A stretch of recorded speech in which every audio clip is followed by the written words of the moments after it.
September we met, I could tell by your smile. You had attack on Titan chapter 133। इस chapter में हमें वो दिखाया जाता है जिसे हमें कितने महीनों से देखना चाहते हैं। सो फाइनली हमें एरिन और अरविंद के टीम मेट्स के बीच कन्वर्सेशन दिखाया जाता है। और पर्सनली मुझे चैप्टर बहुत अच्छा लगा और आपको ये पसंद आएगा तो इस वीडियो को ज़रूर अंत तक देखना। तो उससे पहले दोस्तों इस चैनल को सब्सक्राइब करो ताकि हमें सपोर्ट मिले इस चैनल को आगे ले जाने में। और आपके लिए एक सिर्फ सब्सक्राइब हो सकता है पर हमारे लिए एक मोटिवेशन और बूस्ट होता है, तो सब्सक्राइब ज़रूर करना। तो अब हम बात करते हैं अटैक ऑन टाइटन चैप्टर 133 सीनर। तो हमें शुरुआती पैनल में सभी टीम मेंबर्स को दिखाया जाता है जो प्लेन में होते हैं और सभी साल्ट फोर्ट की ओर जाने के लिए मोटिवेट रहते हैं और सभी के मन में किसी तरह रमलिंग रुकना चाहिए होता है। और फिर आर्मिन सभी को प्लान के बारे में डिस्कशन करने की बात करता है और उसके बाद सभी प्लान डिस्कशन करते हैं और वो एरिन को पकड़ने के प्लान करते हैं उन बोन्स में से। पर उनके मेन प्रॉब्लम यह होता है कि उनको एरिन की एक्चुअल ठिकाना पता नहीं होता। फिर आर्मिन कहता है हमें पहले एरिन से बात करना होगा और यहाँ पर लेवाई कहता है जीक बिना एरिन रमलिंग नहीं कर सकता। अगर हम जीक को पहले मार दे तो रमलिंग रोक सकते हैं। और यह बात सुनकर स्पेशली मिकासा की रिएक्शन देखना चाहिए क्योंकि उसे सिर्फ एरिन को बचाना होता है, उसके बदले वो किसी की भी जान ले सकती है। एक बार तो उसने एरविन के लिए लेवाई पर हमला किया था, तो सोचिए एरिन के लिए वो क्या कर सकती है। और पिक बोलती है पर हमें ये भी पता नहीं जीक कहाँ है। और यहाँ पर लेवाई उसे मारने की बात करता है जो एक फिर से एक लेवाई की बैडास मोमेंट होता है। और यहाँ पर राइनर और जीन के बीच कन्वर्सेशन होता है जहाँ पर दोनों रमलिंग के रोकने की बात करते हैं। और तभी राइनर को एरिन की बात याद आती है जब एरिन मार्ली पर हमले के वक्त बताया था। और फिर राइनर सबको बताता है मुझे लगता है मैं एरिन को समझ गया, शायद एरिन खुद चाहता है कि हम खुद उसे रोके।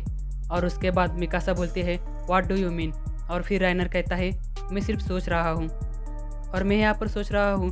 राइनर डर गया मिकासा से और फिर सभी सोच में पड़ जाते हैं। और एरमिन बोलता है एरिन सभी एल्डियंस और टाइटन्स को इन्फ्लुएंस कर सकता है और हम भी टाइटन पावर यूज़ कर सकते हैं। और यह सुनकर पिक भी बोलती है एरन जानबूझकर हमें अकेला छोड़ सकता है।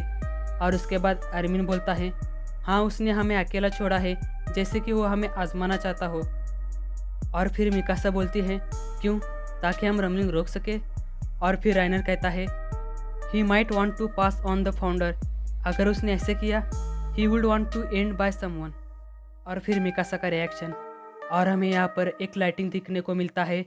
और फिर हमें टाइटन रूम दिखाया जाता है और फिर सभी एरिन को ज़ोर से आवाज़ देते हैं और सभी अपने मन की बात एरिन को बताते हैं। आर्मिन कहता है कोई भी अब आगे नहीं मरेंगे, अब आइसलैंड सेफ है। और फिर जीन बोलता है एरिन प्लीज़ सब हम पर छोड़ दो, please don't murder for our sake. और अब मिकासा बोलती है जिसका मैं पर्सनली बहुत इंतज़ार किया हूँ Eren I want to share your burden, I committed the same crimes as you, so please stop ignoring us, so please come back। और लास्ट में लेवाई कहता है वही अपने बैडास अंदाज में hey Eren I will kick your ass if you don't stop now, say something.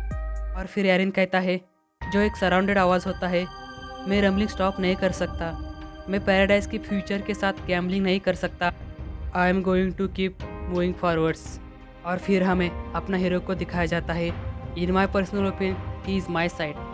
और फिर सभी लोग एरिन की ओर चले जाते हैं और यह पैनल मुझे बहुत पसंद आया। और एरिन को हमें एक बच्चा दिखाया जाता है और फिर सभी लोग एरिन को बात करने की बात करते हैं और विश्वास रखने की।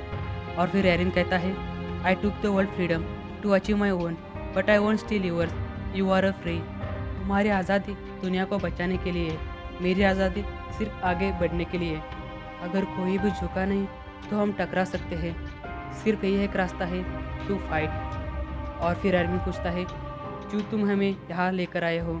और फिर एरिन कहता है सिर्फ ये बताने के लिए बातचीत का कोई रास्ता नहीं, मुझे रोकने का एक ही रास्ता है, वो ये है कि मेरी ज़िंदगी का अंत तुम लोग आज़ाद हो करने के लिए। और उसके बाद हमें सभी को प्लेन में दिखाया जाता है और यहाँ पर सभी परेशान होते हैं, जो एक बार्गेनिंग की होप होती है वो भी अब नहीं रहा। और आप पिकासो को भी देख सकते हो। तो अब सीन शिफ्ट होता है और हमें एनी और इसे दिखाया जाता है जो कंडीशन के बारे में बात करते हैं और कुछ बातें। और फिर वहाँ पर गाबी और फल्को आते हैं, जहाँ पर फल्को अपनी ड्रीम्स के बारे में बताता है कि उसने जी की ड्रीम और मेमोरी देखी है।